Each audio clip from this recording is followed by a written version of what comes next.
उच्चतम न्यायालय का भारतीय जनता में और भारत की अखंडता एकता बनाए रखने में बहुत इम्पोर्टेंट जो है तो योगदान होता है। उच्चतम न्यायालय भारत का सर्वोच्च न्यायालय है और वो न्यायिक क्षेत्र में अंतिम अपीलीय न्यायालय है। इसके बाद जो है तो कोई न्यायालय नहीं रह जाता है। तो दोस्तों आज उच्चतम न्यायालय के बारे में देखेंगे कि भारतीय संविधान में किस आर्टिकल से लेकर कितने आर्टिकल जो है तो उच्चतम न्यायालय के बारे में बात कही गई है। आप जानते हैं कि उच्चतम न्यायालय एक स्वतंत्र निकाय है और इसमें जो है तो राजनीति से कोई लेना देना नहीं होता है और इसमें जो जज चुने जाते हैं भारत का सर्वोच्च न्यायालय जो है तो उसकी सहमति से राष्ट्रपति जो है तो नियुक्त करता है और सर्वोच्च न्यायालय ही अपने न्यायालयों के कर्मचारियों अधिकारियों की नियुक्ति करता है।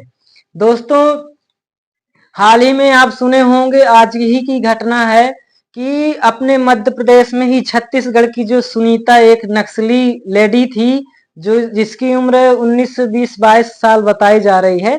यदि न्याय नहीं मिलता है, यदि गरीबी है, बेरोजगारी है देश में और सरकार के कार्यों से कोई जनता के लोग असंतुष्ट हैं तो फिर वो क्या होते हैं, नक्सली बन जाते हैं, बंदूक उठा लेते हैं। इसी प्रकार यदि वक्त रहते न्याय न मिले और न्याय मिले लेकिन उचित न्याय न मिले तो फिर व्यक्ति के अंदर असंतोष पैदा हो जाता है और वो नक्सली बन जाता है। इसीलिए सर्वोच्च न्यायालय बनाया गया है कि व्यक्ति जो है तो न्याय से वंचित रह न जाए और इसीलिए निःशुल्क न्याय की व्यवस्था भी की गई है। आज हम आर्टिकल 124 से लेकर 137 तक देखने जा रहे हैं। तो दोस्तों आपको बता दूं मैं कि 124 क्या कहता है। आर्टिकल 124 कहता है सुप्रीम कोर्ट की स्थापना के बारे में, सुप्रीम कोर्ट के गठन के बारे में। ठीक है, जब अंग्रेज थे तभी सुप्रीम कोर्ट उच्चतम न्यायालय की नींव रख दी गई थी, लेकिन बाद में धीरे धीरे जो है तो जगह स्थान परिवर्तित करते गए। भारतीय अपने हिसाब से भारतीयों ने उसकी व्यवस्था की।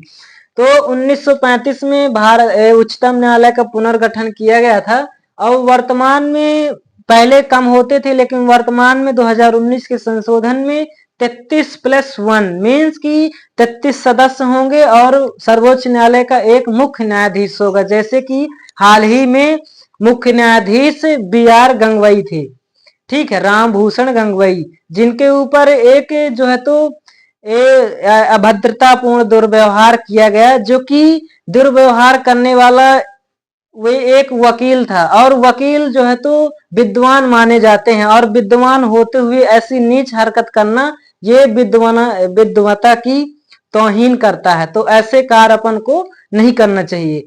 तो वही बताता है कि सुप्रीम कोर्ट की स्थापना 1934 के अधिनियम के माध्यम से और उसकी योग्यता के बारे में आदि चीजें बताता है। इसी प्रकार आर्टिकल 125 जो है तो सुप्रीम कोर्ट के जज का वेतन जो है तो बताता है।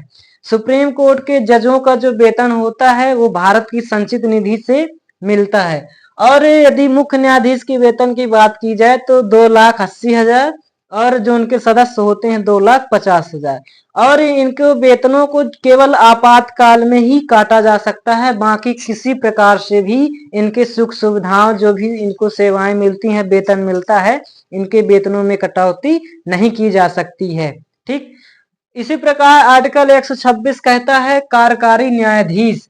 इट मीन्स कि यदि उच्चतम न्यायालय में मान लीजिए कि मुख्य न्यायाधीश है जो कि न्यायालय के न्यायाधीश हैं जो सदस्य हैं, उनको विदेश में कोई काम पड़ जाता है या कि देश से कहीं दूसरी जगह किसी भी जगह चले जाते हैं या कि कार्य करने में असमर्थ हैं, तब इसमें क्या होगा कि कार्यकारी न्यायाधीश का जो है तो प्रावधान किया गया है कि एक न्यायाधीश को जो कि हाई कोर्ट से भी उठाया जा सकता है, हाई कोर्ट के मुख्य न्यायाधीश जो होगा किसी भी राज्य का उसके न्यायाधीश को बुला लिया जाएगा और वो सर्वोच्च न्यायालय के मुख्य न्यायाधीश के रूप में कार्यभार देखेगा और उस समय उसको उतना ही वेतन, कार्य पद्धति, शक्तियां सब प्राप्त होंगी। इसी प्रकार आर्टिकल 127 बता रहा है एडहोक जज। एडहोक जज का मतलब होता है तदर्थ न्यायाधीश। तदर्थ न्यायाधीश इट मीन्स कि वही मैं बताया जो कि हाई कोर्ट से सुप्रीम कोर्ट के लिए जजों को लाया जा सकता है, लेकिन कई दफा इसमें एडहॉक जज में इसमें 127 आर्टिकल में ये भी प्रावधान है कि यदि कोई राज्य अपने यहाँ से मुख्य न्यायाधीश को सुप्रीम कोर्ट में जाने के लिए मना कर देता है या कि वो नहीं जाता है, ये कि हो सकता है कि भाई क्या होता है कि राज्य के हाई कोर्टों में भी बहुत सारे काम होते हैं, हो सकता है वो खाली ना हो। तब ऐसे में क्या होगा कि जो सुप्रीम कोर्ट का रिटायर जज होगा, जिनकी 65 साल बाद रिटायर जो हो जाते हैं, तो जो सुप्रीम कोर्ट का रिटायर जज होगा फिर इस परिस्थिति में उस रिटायर जज को ही बुला लिया जाएगा और उतना कार भत्ता सभी जो है तो विशेषाधिकार प्राप्त होते हैं, वही कार्य फिर करता है। इसी प्रकार आर्टिकल 128 कहता है सुप्रीम कोर्ट का सेवानिवृत्त जज ही लाया जाए। ये वही बताता है जो मैं बता दिया कि यदि एडहॉक जज, यदि तदर्थ न्यायाधीश में हाई कोर्ट से कोई जज नहीं आता है, ठीक है, वो नहीं आते हैं अपने कारवश किसी वश, तो फिर 128 ये कहता है कि भाई ठीक है, जो सेवानिवृत्त हो गया था, जो छुट्टी में था, जिसकी रिटायर जो हो गया था, उसी को लाया जाए, वही कारभार देखे। तो सिंपली आर्टिकल 128 ये कहता है। इसी प्रकार आर्टिकल 129 कहता है अभिलेख न्यायालय होना, court of record. It means कि सुप्रीम कोर्ट के जज, जो मुख्य न्यायाधीश होता है या कि जो भी जज, सुप्रीम कोर्ट के जो भी निर्णय होंगे किसी भी मुद्दे पर, उन निर्णयों को एक कानून के तौर पर उपयोग किया जाएगा और कानून के तौर पर माना जाएगा। यदि सुप्रीम कोर्ट कोई निर्णय सुना देता है तो वो पूरे देश के लिए एक कानून की तरह हो जाता है और इसीलिए सुप्रीम कोर्ट के जो भी जजमेंट होते हैं उनको बेकायदे एक रिकॉर्ड रूम में रखा जाता है और जब भी उनसे नीचे न्यायालय जब भी कोई उसी मुद्दे पर कोई केस सुनाते हैं तो फिर वही निर्णय देखकर उस आधार पर निर्णय सुना देते हैं। ठीक, इसी प्रकार आर्टिकल 130 कहता है सुप्रीम कोर्ट का स्थान। सुप्रीम कोर्ट का स्थान बताता है कि सुप्रीम कोर्ट का स्थापना मतलब जगह कहाँ होगी, कहाँ, जैसे कि अभी नई दिल्ली में है सुप्रीम कोर्ट का न्यायालय। उसी प्रकार कई दफा मांगे उठ जाती हैं कि दक्षिण भारत में भी एक सुप्रीम कोर्ट की शाखा ब्रांच होनी चाहिए और एक जो है तो पूर्वी साइड भी होनी चाहिए, असम साइड। तो इससे क्या होगा कि जो जो देश इतना बड़ा है और जो जनता आते आते परेशान हो जाती है पहुंचते पहुंचते सुप्रीम कोर्ट में, और जो सुनवाई जो है तो इतने सारे केस अटके हुए हैं उनमें जल्दी जो है तो निर्णय होगा। तो इसी प्रकार आर्टिकल 131 कहता है सुप्रीम कोर्ट का प्रारंभिक अधिकार या मूलाधिकार। इसमें कहा गया है कि सुप्रीम कोर्ट जैसे राष्ट्रपति उपराष्ट्रपति के चुनाव में कोई दिक्कत जाती है तो सुप्रीम कोर्ट ही उसका जो है तो सुनेगा, ठीक है, निर्णय देगा। इसी प्रकार यदि स्टेट स्टेट के बीच यदि राज्य के बीच, जैसे महाराष्ट्र और मध्य प्रदेश के बीच कावेरी नदी विवाद, ऐसे विभिन्न और राज्यों के बीच नदियों को लेकर, क्षेत्र को लेकर, पेड़ों को लेकर या कि कुछ भी किसी चीज को, किसी मुद्दे को लेकर यदि राज्यों के बीच विवाद हो जाता है तो फिर उसमें सुप्रीम कोर्ट जो है तो सुनेगी। उसका विशेषाधिकार है, मूलाधिकार, प्रारंभिक अधिकार है। अपने अपने जो है तो अपने अपने वक्तव्यों, अपने अपनी परेशानियों को ले जाएंगे और सुप्रीम कोर्ट उधर सुनेगी।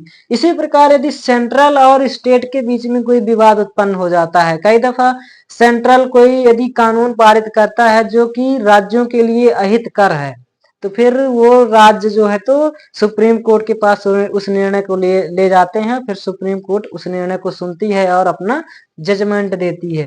इसी प्रकार आर्टिकल 132 कहता है संवैधानिक अपील। यदि संविधान से कोई रिलेटेड संशोधन, जैसे मान लीजिए कुछ चेंज करना है, मान लीजिए यदि संविधान से कुछ भी रिलेटेड चीज होगी, कुछ भी मुद्दा होगा तो उसमें सुप्रीम कोर्ट के जज जो होंगे सुप्रीम कोर्ट के, उनमें कम से कम 3-5, कम से कम 5 जो है तो मुख्य न्याय 5 न्यायाधीश होंगे ही। संवैधानिक बेंच बनेगी, बैठक होगी तो यदि संविधान से कुछ रिलेटेड है, और उससे कम नहीं होंगे, उससे ज्यादा हो सकते हैं। हो सकता है कि 33 के 33 34 पूरे बैठा दे, लेकिन 5 से या कि 3 से कम नहीं होंगे। उसी प्रकार 133 दीवानी अपील के लिए सुनता है कि छोटे मोटे केस कई दफा हो जाते हैं तो सुप्रीम कोर्ट में दीवानी अपील की जा सकती है। उसी प्रकार फौजदारी अपील की जा सकती है, 134 कहता है। 135 कहता है फेडरल कोर्ट की शक्ति। मैं बता रहा था अनुच्छेद 135 फेडरल कोड की शक्तियां। इससे पहले यदि आप ये न समझ पा रहे हो कि दीवानी अपील क्या है, तो मैं बता दूं कि जैसे घर में औरतों से कई दफा लड़ाई हो जाती है, औरतों के केस हो गए, मारपीट हो गई, मीन्स छोटे छोटे मुद्दे जो घरेलू रिलेटेड होते हैं, जो इतने क्राइम जो है तो वो नहीं होते, अपराध नहीं होते हैं। तो छोटे मोटे मुद्दे, शादी विवाह से तलाक लेना है, शादी करना है, छुड़वाना है, बच्चे, कुछ भी छोटे छोटे मुद्दे वो दीवानी अपील में आते हैं। उसी प्रकार फौजदारी अपीलों में आते हैं आपराधिक मामले। यदि कोई रेपिस्ट रेप कर दिया है, आतंकवादी है, बड़े बड़े केसों में किसी का मर्डर कर दिया है, ठीक है, बहुत बड़े बड़े केसों में देश के विरुद्ध कोई कार्य कर दिया है, इस प्रकार फौजदारी में आ जाते हैं। इसी के बारे में एक और मैं चीज बता दूं कि जब उनका सैनिकों का जो है तो सुप्रीम कोर्ट सैनिकों का नहीं सुनती है, सैनिकों का अपील नहीं सुनती है, क्योंकि सैनिकों के लिए एक अलग से उनका न्यायालय होता है, और उस न्यायालय वो ही उनका न्यायालय अंतिम न्यायालय होता है। उसके अलावा जो है तो सैनिकों की कहीं भी अपील नहीं की जाती है, नहीं उन पर सुनवाई की जाती है। इसी प्रकार आर्टिकल 135 में बता रहा था फेडरल कोर्ट की शक्तियां। ये कह रहा है कि जो सुप्रीम एक 1935 में मान लीजिए कि सुप्रीम कोर्ट की स्थापना हुई, ठीक है, भारत में। हालांकि उससे पहले भी सुप्रीम कोर्ट थी, लेकिन मुख्यतः 135 में इसकी स्थापना हुई। अब मान लीजिए कि उससे पहले भी तो कुछ केस रहे होंगे, कुछ शक्तियां रही होंगी न्यायालय को। मान लीजिए जमीन का विवाद रहा हो, मान लीजिए आपके पिताजी के पिताजी आपके बब्बा की कुछ उस समय का विवाद रहा हो, 1857 की क्रांति के समय का, एक ही 1947 उससे भी पहले का, ठीक है, 1717 का, 1919 का, कुछ भी जमीन का विवाद, कुछ भी उस तरह की चीजों का विवाद रहा हो जो सुप्रीम कोर्ट में अभी भी उसकी सुनवाई की जा सकती है। तो इसमें कहा गया है 135 यही मेनली कहता है कि जो भी शेष शक्तियां हैं, उस समय की भी शक्तियां हैं, उस समय के भी विवादों को सुप्रीम कोर्ट सुन सकती है। सुप्रीम कोर्ट के पास ये शक्तियां हैं, जब तक कि संसद इसमें कोई नियम बनाकर, अन्यथा कोई नियम बनाकर उसकी शक्तियों, उसके अधिकार क्षेत्र को घटाता नहीं है, कम नहीं करता है, तब तक वो उसके पास ये शक्तियां हैं कि वो पुराने मुद्दों को भी सुन सके। इसी प्रकार आर्टिकल 136 कहता है special leave protection, special leave petition. Special leave petition ये कहता है कि कई दफा क्या हो जाता है कि सुप्रीम कोर्ट के जजों के पास इतना सारा काम होता है, लेकिन कई दफा कोई मुद्दा निकल के आ जाता है, राज्य से ही, मान लीजिए नदी जल विवाद, कुछ भी निर्णय से ले लीजिए, कई दफा ऐसा में आ जाता है मुद्दा कि उसमें जल्द से जल्द सुनवाई की आवश्यकता होती है, नहीं तो कुछ भी अहित अनहित, मतलब कुछ भी अन्यथा होने की संभावना होती है। इसमें इसीलिए इसमें रखा गया है 136 में कि स्पेशल अपील करने के लिए प्रावधान है। यदि कोई मुद्दा बहुत ही जरूरी है तो फिर ये 136 का उपयोग करके जो है तो उसमें अपील लगाई जा सकती है और सर्वोच्च न्यायालय उसमें सुनवाई करेगी। लेकिन ये निर्धारण सर्वोच्च न्यायालय के जज ही करते हैं कि स्पेशल अपील की ये निर्णय, ये केस है भी कि नहीं। यदि उनको कुछ इसमें वजन दिखता है तो फिर उसको सुनवाई करते हैं, अन्यथा वापस लौटा देते हैं। इसी प्रकार आर्टिकल 137 करता है न्यायिक पुनरावलोकन। न्यायिक पुनरावलोकन का मतलब है कि कई दफा सुप्रीम कोर्ट, आप देखे होंगे, कई दफा सुप्रीम कोर्ट जो निर्णय देता है और उसके 1 साल बाद, 6 महीने बाद कि 1 हफ्ते बाद सुप्रीम कोर्ट उस निर्णय को बदल देती है, चेंज कर देती है। तो 137 कहता है कि हाँ, सुप्रीम कोर्ट कहता है कि हाँ, मैं बड़ा भाई हूं, मैं सर्वोच्च हूं, मैं निर्णय जो दूंगा सही ही निर्णय दूंगा, लेकिन मैं भी तो मानव हूं, मुझसे भी कुछ गलतियां, कुछ त्रुटियां हो सकती हैं, इसीलिए उसमें मैं सुधार रखने के लिए 137 का प्रयोग करके यदि उसमें कुछ त्रुटियां हो गई हैं, गलती हो गई, गलत निर्णय हो गया है, उसको मैं पुनः जो है तो संशोधन करूंगा, पुनः निर्णय दूंगा। इसका एग्जाम्पल मान लीजिए कि सुप्रीम कोर्ट एक निर्णय में प्रस्तावना को भारतीय संविधान का अंग बताई थी, दूसरे निर्णय में भारतीय संविधान का अंग नहीं बताई थी, और तीसरे निर्णय में भारतीय संविधान की प्रस्तावना को भारतीय संविधान की आत्मा मान लिया। तो इस प्रकार जो है तो सुप्रीम कोर्ट अपने निर्णयों को चेंज करती रहती है, संशोधन करती रहती है। तो दोस्तों, उच्चतम न्यायालय से संबंधित अपन ने सारे आर्टिकल लगभग देख लिए हैं। आई होप समझ में आया होगा। अच्छा लगा तो लाइक शेयर सब्सक्राइब करिएगा और कमेंट में अपनी राय